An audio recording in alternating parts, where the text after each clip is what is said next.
को इनकम नहीं मिल रही है। जब हम दूसरे सेक्शन को देखते हैं, मैं इसका एक उदाहरण देता हूं सिंपल सा।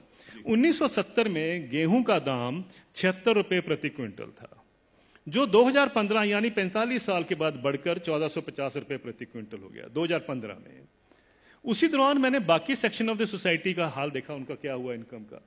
मैं सिर्फ बेसिक पे और डीए ले रहा हूं। उसी दौरान में 45 साल के पीरियड में सरकारी मुलाजिम की जो बेसिक पे और डीए है वो 120 से 150 गुना बढ़ गया, और जो स्कूल टीचर्स की जो तनख्वाह बढ़ी है उस दौरान में वो 280 से 320 गुना बढ़ गई, और जो कॉलेज के यूनिवर्सिटी प्रोफेसर्स हैं उनकी तनख्वाह 150 से 170 गुना बढ़ी है उस 45 साल के पीरियड में। किसान की जो इनकम है, जो गेहूं के दाम से या धान के दाम से आप नापेंगे, वो 19 गुना बढ़ती है।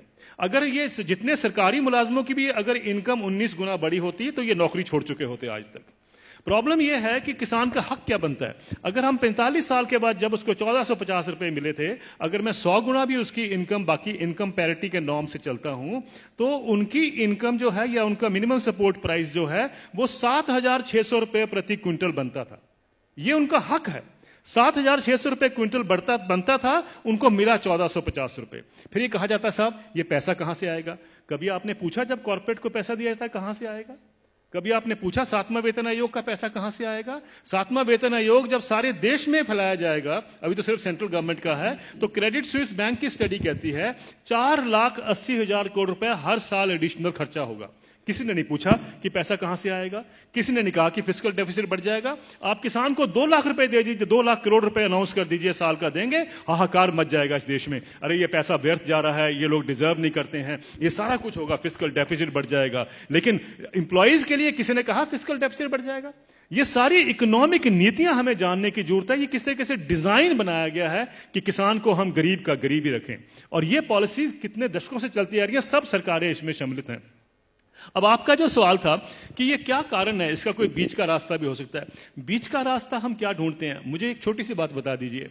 जब आपका इनकम मिलती है, 7वां वेतन आयोग मिलता है या किसी को भी अपनी इनकम मिलती है, तो क्या कभी किसी ने सोचा है कभी किसान को कभी हाउस रेंट मिला हो, कभी एजुकेशन रेंट मिला हो, कभी हेल्थ अलाउंस मिला हो, कभी बच्चों के लिए मेडिकल अलाउंस मिला हो? किसानों को क्यों, ये क्या किसान नहीं क्या इस सोसाइटी में रहते हैं? सुप्रीम कोर्ट के जो ऑफिसर्स हैं उनको 21,000 रुपए कपड़ा धोने के लिए मिलता है हर साल का।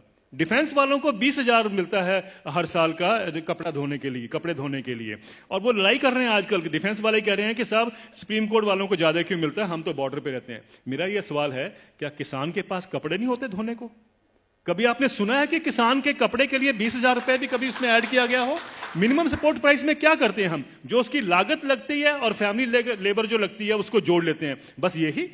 और अभी तो एम्प्लॉइज के लिए 108 अलाउंसेस भी होते हैं। अभी तो तनख्वाह और डीए के बाद 108 अलाउंस मिलते हैं। जिस भी सज्जन को 108 अलाउंस मिलते हैं उसको तनख्वाह की क्या जरूरत है, मुझे ये बता दीजिए। लेकिन अगर मिलते हैं तो मैं ये नहीं कहता कि नहीं मिलने चाहिए, लेकिन क्या किसान ने क्या गलत किया है कि उसको नहीं मिलते हैं? मैं ये कहना चाहता हूं, कभी किसान के एमएसपी में हाउस रेंट जोड़ा गया है, कभी उसका मेडिकल अलाउंस जोड़ा गया है, कभी उसके बच्चों के लिए एजुकेशन अलाउंस जोड़ा गया है? क्यों? क्या उसने बच्चे नहीं पालने हैं? हम ये क्यों मान के चलते हैं कि किसान तो हमारे देश के ऊपर बोझ है, इसके ऊपर हम दान कर रहे हैं? आप दान नहीं कर रहे हैं, आप उसको एक्सप्लॉइट कर रहे हैं, आप किसान को निचोड़ रहे हैं, और उसी के साथ आपकी अर्थव्यवस्था चलती है। ये अर्थव्यवस्था के जब तक हम ढांचे को नहीं देखेंगे, हमें समझ नहीं आएगा कि किसान को मार इतने सालों से क्यों पड़ रही है।